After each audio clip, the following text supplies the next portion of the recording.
Hello, and welcome to Artfully Told, where we share true stories about meaningful encounters with art.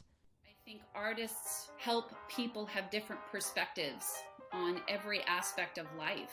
All I can do is put my part out into the world. It doesn't have to be perfect the first time. It doesn't have to be perfect ever, really. I mean, as long as you're enjoying doing it and you're trying your best, that can be good enough. Art is something that you can experience with your senses and that you just experience as so beautiful.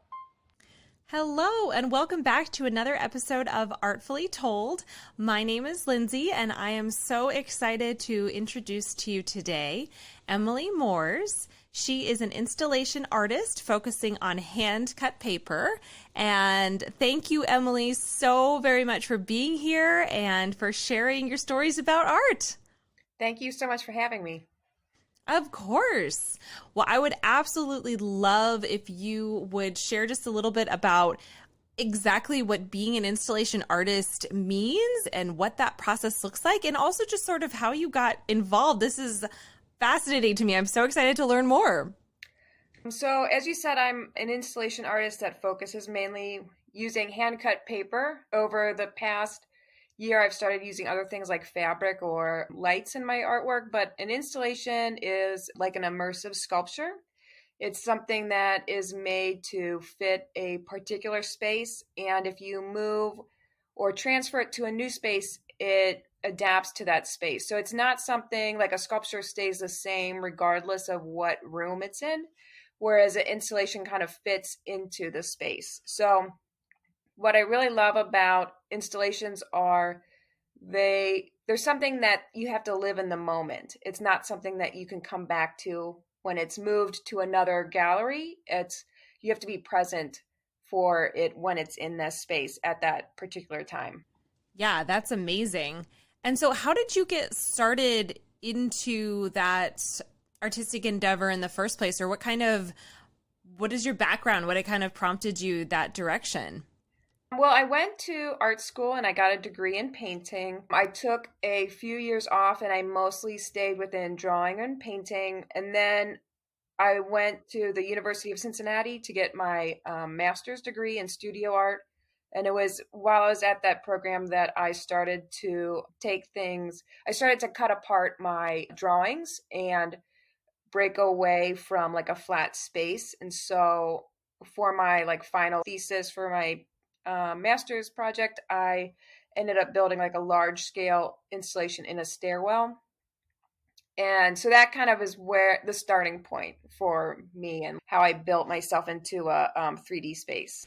Yeah, that makes complete sense. And how cool to go from, like you said, just cutting up your own artwork and realizing that it can transform into something completely different. I love that. I love that about art.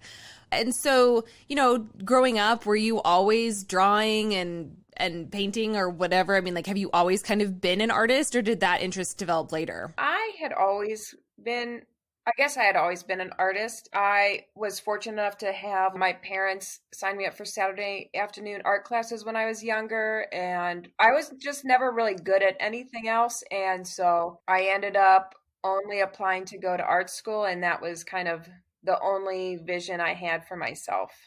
Yeah, definitely. I think when you start growing up that way and it's just like, okay, well, this is of course the natural next step. Yeah. So, okay, I'd love to hear a little bit more about the work that you do and maybe some different experiences that you've had. You had mentioned that it doesn't stay the same when it's from one gallery or space to another. And I'm kind of curious what you mean by that. Obviously, I'm sure the space dictates quite a bit of how it's maybe laid out. Forgive me if I'm not using all the correct terminology. No, it's so basically let's say, okay, so a couple months ago I built an installation for Roy G. Biv Gallery in Columbus, Ohio. And so I had two nooks in the gallery and then I had a window space. But the nooks were 7 feet wide was one, and then I think the other one was 5 feet wide. And so the way that I built the beams were built for that space. So if somebody were to request that artwork again in a different space, I would have to kind of alter the beams to fit, because they were like nailed into the wall. And then they were the support structure to hold the paper and the lights up. And so I would have to kind of refigure the wood and kind of cut it into different configurations so that it would fit into a corner, because not every gallery is going to have like a 7-foot wide nook. And so, and I think a lot of times too, when we think of like how everything is documented in our lives constantly with our phones, and there's something that I really love about installations in that a lot of times, especially when they're larger, you can't get them all in one picture. You have to move around from different vantage points. And also with the temporary feel of it, you know, you can't wait for it again. Like, it's something that you have to be there. You have to move around the space in that moment. I do love, and I feel really flattered when people take pictures and post them on Instagram of my artwork, but I still love the idea that they have to physically move and walk around, and that you can't basically take a picture and kind of hold on to it completely, you know? Yeah, I think that's a really special thing about walking through installation art. And I haven't had as much opportunity as I would love to, but I think that those experiences have been the most memorable. I mean, even as you were talking, I was thinking about some of the various installation art I've gotten to witness, and it is kind of a magical experience because you're right. You can't capture it in one frame in one instant. And that's special because you kind of have to explore or come back, you know, to fully appreciate it. So that's really cool. Yeah. And now, do you work both inside and outside with your work? I have not worked outside. It's not something that I'm opposed to. I haven't had a chance yet. So most of mine within the past year or so have been all indoor installations, but they've been looking through a window. So there's like the vantage point of looking in the gallery, but then also when you walk outside of the gallery, like looking through the window at the artwork. And so when I am constructing the installation, I'm thinking about the composition of when you're inside the gallery looking at it, but then also as you're walking past it in the window. Oh, neat. Okay. Very cool. And then as far as the various locations that you've been able to do work in, do you mostly work in a certain geographic area, or have you been able to travel with your installations or anything like that? So I've done mostly like local shows. As of right now, like have 2 small children, and so going long distances isn't as much of an option right now. And I think there's a lot of benefit to doing local shows, because the people who are coming to see your artwork already have a familiarity with your work. And so the kind of conversations you have, like people are asking how you transitioned or transformed, or people already kind of feel comfortable with like thinking about the paper that I'm cutting or noticing, you know, kind of different techniques that I'm using. And so I think there's a lot of value in exhibiting or continuing to exhibit in your local community. Yeah, and kind of build that reputation and build that community, you know, of people who are like, oh, you're doing a new one, I want to come back and see that. Yeah, that's neat. So with your artwork, I'm sure obviously you always have a lot of intentionality behind what you do, of course, but are there specific themes that really kind of pull at you that are really important for you to express, or is that also dependent on how you're commissioned, or how is that whole process? How is the creative process for you? I would say, so my creative process is usually I build like a little model of the gallery out of foam core, and then I play around with like a tiny version in my studio space. But a lot of times I'll have a basic vision or an outline with the larger materials. So like over the summer, I was in an installation at the Rife Gallery, and I had like 3 triangles made out of wood that were kind of like little pyramids, just like 3 beams kind of going up. And those were pre-planned, but there was a lot of it that I built to fit.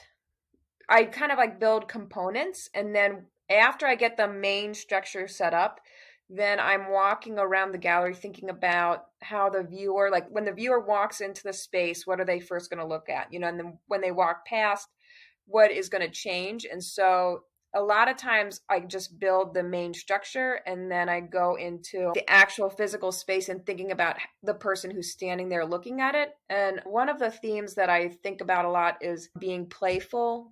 And I also think about like using a sense of texture to, I guess, going off on the installation is helping you be present in the space of the gallery. One of the things that I really am inspired by is a book by Susan Best called Visualizing Feeling, where she talks about affect, which is like, it's not exactly your feelings, but it's like if you know how like you can feel people like looking at you, even though you might not be looking at them.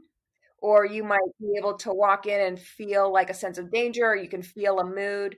And so thinking about that when you're engaging a work of art. And so a lot of times I try to use texture as a way to be playful and kind of create that feeling, but also kind of like push the viewer to like walk around and be curious and in a kind of like playful, lighthearted way. Yeah, absolutely. Okay. Yeah, so a lot of textures, and I love texture in art. That always, I don't know why, it speaks to you on such a different level. I just think it's always so cool when artists use, lots of texture. Okay, now, are all of your exhibits or your installations, are they kind of view only, or because there's that texture aspect, have any of your installations been something that people were invited to actually physically touch, like participate that way? Or I am not opposed to moving into a place where people could touch it, but right now they are not. They're just for your eyes only. So, and sometimes I use like little wires, or it could, maybe they would need to be more secure if people were to start like touching them or engaging them. So, because I usually use tiny little wires to attach the paper to each other.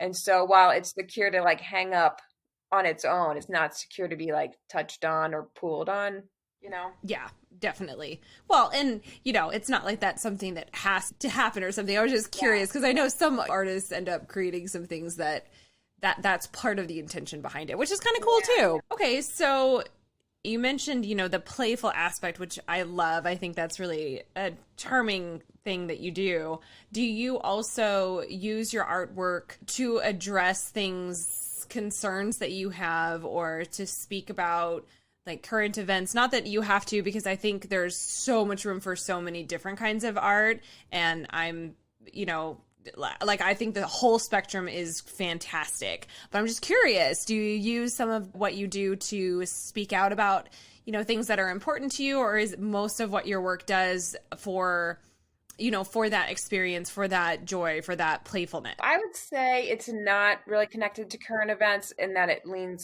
is more for the joy or playfulness. I think about it more like an abstract painting, where like when you think about the brushstrokes creating a sense of movement and your eye going through the composition of a painting, that these are like textures that are pulling you in and out for this kind of like immaterial but like feeling of engagement, where you're like walking and exploring maybe like a real life or 3D kind of painting, abstract painting.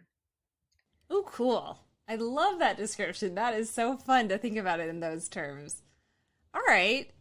Very cool. Now, have you dabbled in other art forms as well, or is your primary focus right now your installation art, which I'm sure takes up an extensive amount of time? You talked about your process being starting very small with these models and then kind of building out from there. So obviously you're very engaged with your work, but do you do other art forms as well, or is this kind of your gig? I play with, sometimes between like a lot of installations, I'll make like wall works. So there'll be like sculptures that hang on the wall. And a lot of times it's like taking the remnants or the leftovers from my installations and playing with them in a new way. And so I'm able to kind of like push ideas or like different uses of colors like quickly. I'm going to be veering into that direction right now because I'm finishing up my big projects. I've been storing my scraps, and so I will kind of like use a smaller wall work as a way to kind of rethink how I'm using my colors or the scraps of paper or the textures. So Cool. Very cool. Now, you had mentioned, and I love this, you had mentioned being able to do quite a bit of indoor work last year. And last year, as we all know, was a little wonky, to say the least. So yeah. I'm curious, how did COVID affect your work, or did it? Or did it make things adapt, or your galleries change, or whatever? What was the outcome for you? Well, the first exhibition I had last year, I set it up, and then like a week later, everything was shut down. So the gallery was not really prepared for that. And it was also on a college campus. And so nobody really saw that exhibition. But then when I was at the Roy G. Biv Gallery, they did like they did a lot of like social media and Instagram. I got to do an Instagram takeover, which was really helpful. And they also, you could look at things through the window, and they also did like scheduled tours too. So you could schedule it with your and wear your mask and just go one at a time or like your family could go one at a time. And then over the summer, I was at the Rife Gallery in Columbus, Ohio, and we did some virtual artist talks, but a lot of it was just like posting online. They did an artist talk on YouTube where they walked around the gallery and talked about the artwork that was in the show. So that was helpful, because then people who were out of state, that I was familiar with, I could just email them the YouTube link of the exhibition talk. So Yeah, that's nice to have that ability to share your art actually with maybe a wider audience than you would have necessarily. Yeah. And I love the fact that those galleries were so innovative in their approaches. I've just been so impressed with the adaptability. And of course, we shouldn't be surprised. This is what artists do, right? But I've just been so impressed with the adaptability and flexibility that I've seen with that kind of thing in mind. Like, sure, one at a time tours, or one group at a time, or look through the window, or let's do this virtually. That is really cool. I'm so glad to hear that you were able to do a lot of work regardless. That's encouraging. Yeah. So I'm curious, are there any stories that kind of come to mind of times where maybe either you watch somebody react to some artwork that you had done, or you went to go see some art and you had this sort of gut reaction, or this moment that you thought, I really need to remember this. This is kind of something that stands out to me as an encounter with art? Yeah, I do not remember the artist's name off the top of my head, but I went to MoCA in Cleveland, and there was a installation where you walked in and sat down like you were in a movie theater, and then you put on these headphones, and then the artist had done like where you stick the microphones so you do like two microphones, and she stuck it into foam heads when she recorded. So when you put these like headphones on, it would sound like she was right behind you because the speakers matched your ears. So she was like whispering in your ear while you were like watching this movie, and you couldn't focus because it really felt like there was a person like standing behind you, like making fun of the movie. And so I really love artwork that I guess kind of throws you off a little bit and kind of makes you, I don't know. That one was really memorable because it was just so unexpected, I guess. Yes. Yeah, unexpected. That's a great word. Yeah, so essentially things that surprise you because maybe they're a little bit different or a little bit more innovative, or like you said, like having her voice feel like it was right behind you, immersed in this experience. That's really cool. Yeah, and then do you often have an opportunity to witness people witnessing your art, or is it more you set it up and then, people kind of witness it on their own time? I would say that there's so as I'm building it, a lot of times people, before COVID would come up and talk to me about what I was doing. And I really love that engagement. And also you can watch people interact with it during the opening, but especially now with social media, if people tag you, you can see their reaction when you're not in the gallery. So, or kind of like learn more about what they say when they talk about like what they're looking at. And so I think that that's also really powerful too. Yeah, definitely. So I have a few questions that I always like to ask my guests, if you're okay with that. Yeah. Okay, so first of all, how do you personally define art, or what is art to you? I know maybe this isn't like the right answer, but I actually don't really worry about defining art because I think there's a lot of people who push, especially when you think about like the past 100 years where people are like doing social practice as art, or they're switching into doing installations, and all of these norms were broken, but there's still really meaningful ways of engagement. Sometimes I think if we get too caught up in trying to define something, then we can lose our ability to be open. And so I guess I'm not as concerned with having a definition. I know for me, I definitely practice within like the realm of installation and within, making wall works. Like maybe I'll go back to making paintings or drawings, but like if I were to walk into a gallery and there's like a performance and it's mostly dance, I don't feel like I wouldn't necessarily want to adhere to a definition. Yeah, well, I actually love that answer because I have never heard it said quite like that, and I agree with you. I think sometimes we can get bogged down too much in the definitions, but I love your openness. Okay. And then also, what do you think is the most important role of an artist? I think that there are a lot of different kinds of roles for different kinds of artists. Like some artists have you reflect on, historical events or connect you to maybe an idea or a group of people that you wouldn't have a connection with.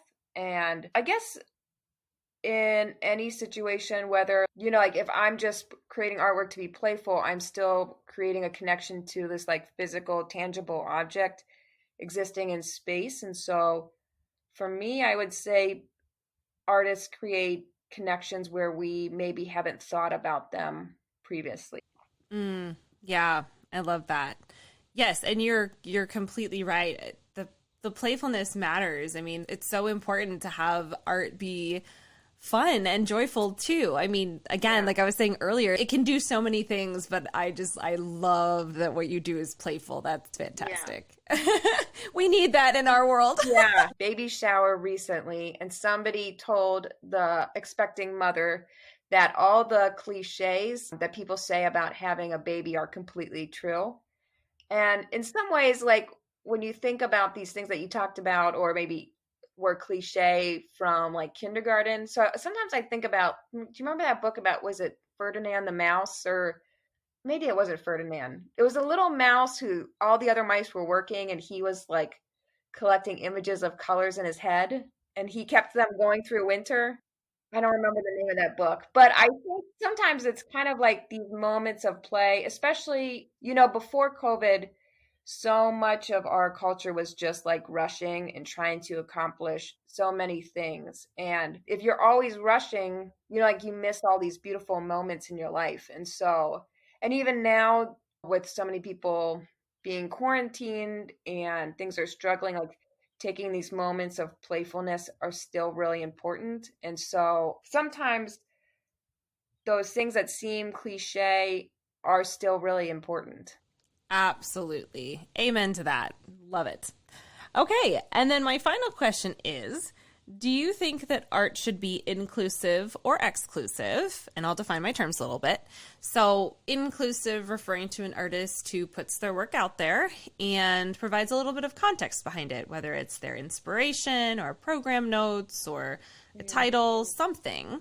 Versus exclusive, referring to an artist who puts their work out there and doesn't provide context. So it's left solely to the viewer or participant to make of it what they will. I would probably say a little bit of both, and kind of like depending on the artist, their intent, like leaning towards one way or another. So like if somebody is creating artwork about a historic event and they want you to feel a connection to something that happened, that inclusiveness of creating like a wall text or like parameters for how to look at the artwork would be really important. Whereas for me personally, I don't feel like when people walk in to look at my installations, I don't think that they need to really know My artwork is not biographical. It's not necessarily connected to anything specific other than like wanting people to be present in the moment in a really playful, engaging way. And so for me, I wouldn't say that I need to have that wall text, so it kind of depends on what the artist's intentions are, but I feel like both are valuable. I agree with you. Yeah, I like that a lot. Perfect. All right. Well, first of all, Emily, thank you so much for joining us today and sharing your stories. And it's so interesting to me to hear about your process and how installation art just changes and adapts. And I love that. It seems just like a perfect metaphor for artists and art in general. So Yeah. Thank you so much for having me. I really appreciate the opportunity. Of course. Yeah, and I would love if our audience is able to connect with you or follow your work, or now, since some of your things are virtual, I guess we can mostly all engage. Do you mind sharing a little bit of kind of how to follow your journey? I have a website. It's just emilymorris.com. But if you go to my biography, that's where all the links are going to be, like the curator talks or any kind of like interviews I've given. And then also I post on Instagram, so it's at emilymorris_art. And those are more like studio shots, which my studio is a little crazy. I think the most recent shot is my daughter. She just like squirted the paint and was like washing her hands in it. She's learned how to open the paint. So that is a little messy right now. Oh, I love it though. I love the behind the scenes. I often joke with fellow artists about how sometimes there's this perception that an artist's life is really glamorous, but if you look behind the scenes, there are moments of glamour for sure, but that's maybe like the 5% and the other 95% is messy. Yeah, I love it. Well, thank you so much again, Emily. I really appreciate your time today and sharing your stories, and I'm excited to take a look at some of your artwork, and I'm sure our audiences as well. And I just appreciate what you do. I love your stance on playfulness and joy, and just that's so cool what you do. So thank you. Thank you so much. And thank you to everyone who has listened to this episode. And if you are as inspired as I am, I would love if you would share this with a friend or two, and we will catch you next time. If you have a story to share with us, we would love that so much. And I hope your day has been artfully told. Hey, Artfully Told listeners, Lindsey here, and I just want to share with you a little bit more about the Speak Easy method. Now, if you've had a chance to listen to Greg Gonzalez's interview on Artfully Told, you're already a little familiar with the process that is so unique in the Speak Easy method. It is for people who are ready to write their books, but maybe aren't super confident about their own writing ability or just want a more streamlined way of doing it. Greg and his team at Speak Easy are experts at these amazing questions that help your authentic voice to shine through.